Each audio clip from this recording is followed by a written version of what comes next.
नमस्कार सबको। मैं नूरजहां बेगम इससे आज आप सबके सामने चित्रा मुदुकुल जी की चेहरे नामक कहानी के सारांश को लेकर प्रस्तुत हुई हूँ। चित्रा मुदुकुल जी 10 दिसंबर 1944 यानी 10 दिसंबर 1944 को चेन्नई में जन्मी। मुंबई में शिक्षित चित्रा मुदुगल आधुनिक कथा साहित्य की एक बहुचर्चित और सम्मानित रचनाकार मानी जाती है। प्रखर चेतना की संवाहिका चित्रा जी के पास अनुभवों का विपुल भंडार इनके पास था। उन्होंने समाज के विभिन्न समुदायों, विशेषकर दलिताओं, बाद में शोषित स्त्रियों, इनके बारे में बहुत सारी रचनाएं इन्होंने की है। तो अभी यहाँ पर जो चेहरा प्रस्तुत कहानी है, ये चेहरा आर्थिक और शारीरिक दृष्टि से शोषित जो भिखारिनें जो होती हैं, जो भिक्षा मांगती हैं, उनकी कहानी है। भूख मिटाने के लिए लोगों से भीख मांगने वाली भिखारिनों की करुणा कथा भी कही जा सकती है। समाज में ऐसी स्त्रियां कई प्रकार की कठिनाइयों का सामना करती है। इन भिखारिनों के साथ उनके बच्चे भी होते हैं जो रोज़ एक ही स्थान पर भीख मांगते हैं।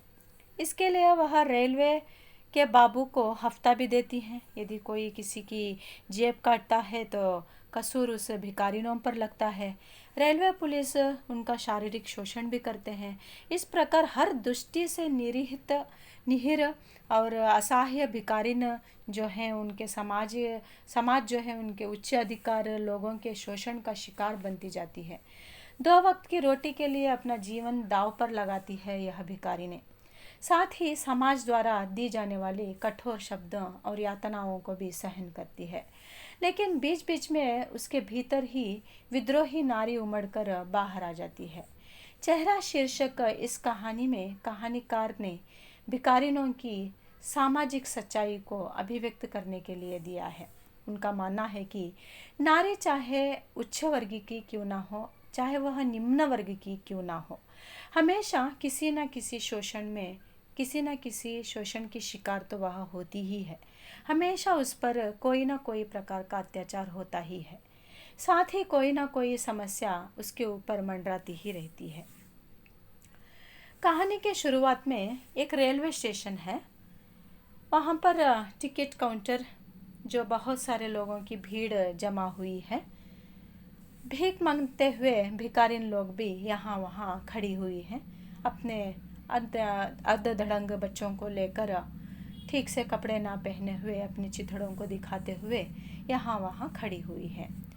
जो टिकट काउंटर पर कतार लगी हुई है, वो लोग अपने पैसों को बहुत ही होशियारी से रखते हुए टिकट खरीद रहे हैं, क्योंकि यहाँ पर जितने भी लोग टिकट के लिए खड़े होते हैं, जितने उनके पैसे होते हैं, जो बटवा रेलवे स्टेशन आने के समय में रहता है, बाद में नहीं रहता, या तो पैसे नहीं रहते, इस तरह से उनको ठगा जाता है। इसीलिए उसी संदर्भ में एक सज्जन के पैरों के पास एक भिखारिन उनके टखनों को छूते हुए आती है और भीख मांगती है। तो वह उस भिखारिन के ऊपर चिल्लाना प्रारंभ कर देते हैं, क्योंकि सज्जन को उनके साथ घटी कुछ दिनों पहले की घटना याद आ जाती है। इसी रेलवे स्टेशन पर टिकट काउंटर में उनका पर्स गायब हुआ था। आज फिर एक बार वही घटना उस भिखारिन को देखने पर उनके मन में याद आ जाती है। उस दिन उसने अपने जेब काटने की शिकायत पुलिस से लिखित रूप से भी किया था, उन्होंने मौखिक रूप से भी किया था। कोई एक्शन नहीं लिया गया था। वही भिखारिनें वहीं पर ढूंढ रही थी, फिर रही थी, या उनका काम यही चल रहा था। तो तब से इनके लिए कोई भी अगर भिखारिनें नज़दीक आती हैं तो वह सामने नहीं लेते और उनको कुछ भीख नहीं देते। जब वह अपनी एकाग्रता से टूटकर कुछ सजग हो जाते हैं, तो उस संदर्भ में एक भिखारिन जो बहुत ही बूढ़ी है, वह सज्जन को पैसे मांगने के लिए पैसे दो करके तंग कर रही थी। तो उस भिखारिन के साथ 8 से 9 साल का एक बच्चा भी था। वह बूढ़े सज्जन के पीछे पड़ गई थी। वह गिड़गिड़ा रही थी, 3 दिन से बच्चे कुछ खाए नहीं, भूखी हूँ साहब, दे दो साहब, आपका भगवान भला करेगा साहब, दे दीजिए कुछ, इस तरह से। वृद्ध सज्जन उसे अनसुना करने लगे। तभी वह लड़का उस बूढ़े को धक्का देता है और ये एकदम से भागना शुरू करता है। उस भीड़ के बीच से निकलकर कहाँ गायब हो गया पता ही नहीं चला। भिखारी न बूढ़े से भीख मांगते हुए भीख ना मिलने पर वहाँ से जाने के लिए तैयार हो जाती है। तो एकाएक वह बूढ़ा सज्जन भिखारिन की हालत पर तरस खाकर उसे इशारे से फिर से बुलाते हैं और कुर्ते में हाथ डालते हैं, कुर्ते के जेब में।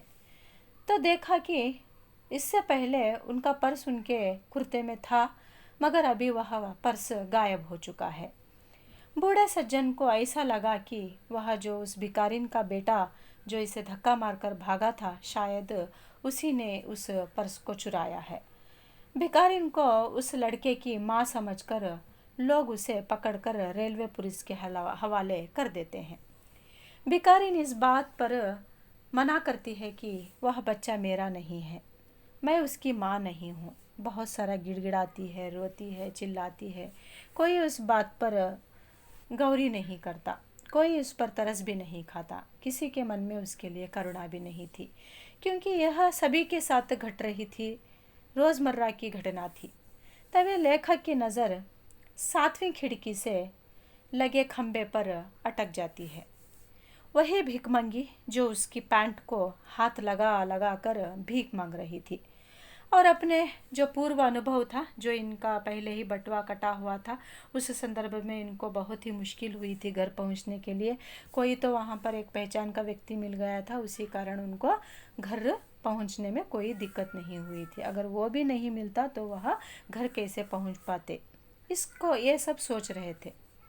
उन्हें लगा कि उनकी जेब काटने में निश्चिंत ही उसी औरत का हाथ है।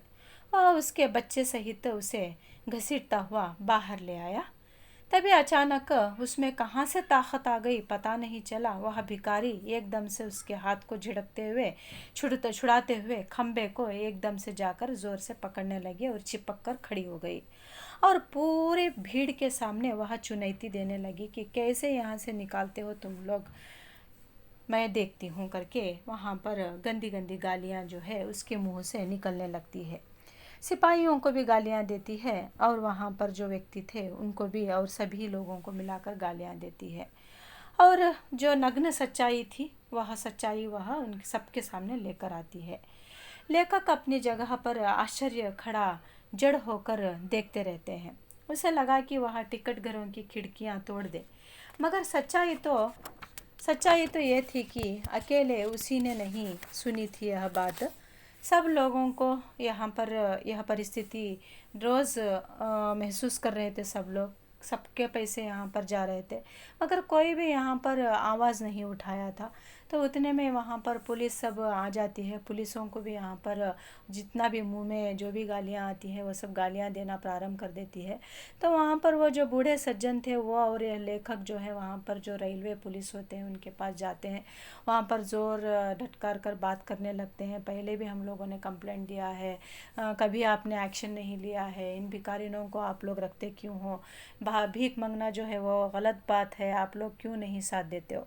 तो उतने में वहाँ पर पुलिस की तरफ से इनको जवाब मिलता है कि यहाँ पर सिर्फ आप अकेले नहीं हैं जो हम लोग देखते रहे हैं। मुंबई में बहुत सारे ऐसे रेलवे स्टेशन है, बहुत सारे लोग हैं, बहुत सारी जनता जो है घूमती फिरती है, सबके पॉकेटों का हम देख रेख नहीं कर सकते। आपको अपना खुद का एक पॉकेट आप संभाल नहीं सकते तो पूरे अवाम का कैसे हम लोग देखते हुए जाएंगे। हमने भी बहुत बार भिखारियों को देखा है, उन लोगों को पकड़ा है, बहुत सारा एक्शन लिया है, फिर भी वो लोग यहाँ पर आ जाते हैं, हम लोग क्या करें।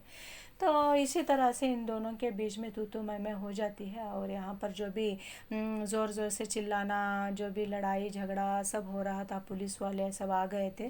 तो उस संदर्भ में टिकट घरों की जो खिड़कियाँ थी वो बंद हो चुकी थी। तो यहाँ पर ये सज्जन और बूढ़े दोनों भी वापस आते हैं। आने के बाद यहाँ पर देखा जाता है कि सब लोग अपने अपने काम में बैठे हुए हैं, कोई पेपर पढ़ रहा है, कोई टिकट के लिए खड़ा हुआ है, इस तरह से। तो रास्ता जो भी वहाँ पर आवाज़ें हो रही थी वो सब बंद हो जाता है ऑटोमेटिकली। अगेन फिर से वहाँ पर टिकट घर की जो खिड़कियाँ बंद हो गई थी वो खुलते हैं। सब लोग अपने अपने काम में लगे हुए हैं, टिकट के लिए सब लोग लाइन लगे हुआ है। तो इनको फिर से देखकर ऐसी हैरानी होती है कि जिस भिखारिन को पकड़ कर लेकर गए थे वह औरत फिर से वहाँ पर आ चुकी है और वह ज़ोर ज़ोर से बोलती है कि ये जो कुत्ते कमीने लोग हैं ना, जो हम लोगों को लेकर जाते हैं, कैसे घसीट कर हम लोगों को लेकर जाएंगे, क्या करेंगे, कैसे लेकर जाएंगे, हम भी देखेंगे। क्योंकि सुबह में हम लोग यहाँ पर अपने पेट को मारकर लोगों के हाथ पैर पकड़कर इतना सब भीख मांगते हैं, और हम लोगों के पास ये जो भी कुत्ते लोग हैं, कमीने लोग हैं, जो भी पुलिस अधिकारी लोग हैं, ये हमारे पास पैसे लेते हैं और रात में हमारा जो शरीर है उसको कुत्तों के जैसे नोच नोच कर खाते हैं, हम लोगों का शोषण होता है। तो इतना सब देने के बाद ये जो है रास्ता, ये जगहें जो भी है ये हमारी हैं, कोई भी हम लोगों को यहाँ पर निकाल नहीं सकता। इस तरह से वह भिखारी ज़ोर ज़ोर से चिल्लाने लगती है। जितने भी वहाँ पर भिखारी लोग थे उनके बच्चे वहाँ वहाँ जो है खाते थे, वहीं पर हगना मूतना करते थे, वहीं पर गंदगी फैली हुई थी। ये तो यहाँ पर रोज़मर्रा देखने के लिए मिल रहा था। तो भिखमंगी के साथ साथ इनका और एक पेशा भी था, जो था वो जो है वो पॉकेट मारना, यानी उनकी चोरी करना। तो इस तरह से यहाँ पर गई हुई औरत फिर से वापस भी आ जाती है। तो ये सब देखकर लोग जो हैं अपने अपने कामों में लग जाते हैं और यहाँ पर सबको पता चल जाता है कि जो अधिकारी गण जनता की रक्षा करने वाले हैं वही इतना सब अत्याचार करते हैं, तो हम भरोसा किस पर करें। तो चित्रा मुदगल जी ने इस कहानी में समाज में निम्न वर्ग की स्थिति का यथार्थ चित्रण किया है। जो सुबह भीख मांगती हैं, गंदा कपड़ा पहनकर घूमती हैं, उसी के साथ रात को सिपाही अय्याशी करते हैं। इन तमाम घिनौनी सच्चाई को लेखिका ने अपनी इस कहानी के द्वारा हम सबको समझाने का प्रयास किया है। सबके अपने अपने चेहरे हैं। पुलिस वाले हैं, उनके अपने चेहरे हैं, जो अधिकारी हैं उनके अपने चेहरे, कुल मिलाकर भिखारियों का एक अलग ही चेहरा है। अतः लेखिका ने इन सबके चेहरों को पर्दाफाश करने का प्रयास किया है। इस कहानी में भिखारी ने सामाजिक व्यवस्था और अधिकारी लोगों के प्रति अपना आक्रोश व्यक्त किया है। भिखारिन द्वारा कही गई बात पुलिस अधिकारियां और रेलवे अधिकारियों के मुखौटे उतार फेंकती है। चेहरे कहानी में भिखारिन के साथ सिपाहियों के अत्याचार को भी दिखाया गया है।